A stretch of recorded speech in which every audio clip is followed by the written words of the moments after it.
আজকে বাজারে সবচেয়ে দুটি বড় গরু বলা হচ্ছে। এগুলো একটু কালো আকৃতির যেগুলো, যেটির গলায় মালা দিয়ে রাখা হয়েছে। অর্থাৎ চট্টগ্রামে একটা সংস্কৃতি আছে, এখানে বাজারে বিভিন্ন নানা রঙের মালা পাওয়া যায়। সে মালাগুলো পরিয়ে দিলে অনেক সুদর্শন হতো, আকর্ষণীয় লাগে, সেই জন্য কিন্তু এই মালাটি পরিয়ে হয়েছে।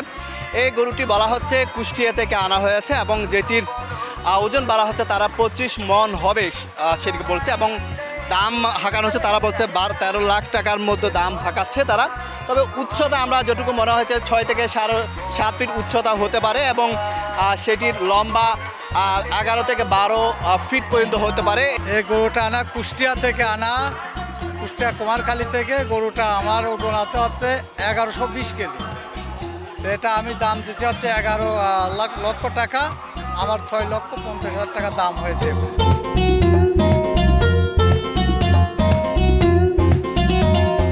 1,95,000 চাচ্ছিল, আমরা 1,35,000 বলেছি, ওরা রাজি হচ্ছে না। আমরা নিচে নামাচ্ছি, এখনো দাম বলিনি, তারা একটা দাম বলছে আমাদের কাছে। আমরা যদি পছন্দ হয় আমরা এটা বলবো, যদি ইনশাল্লাহ হয় তাহলে হয়তো বা এটা এই কুরবানির ব্যাপার ভাগ্যে থাকতে হয়, নসিবে থাকতে হয়।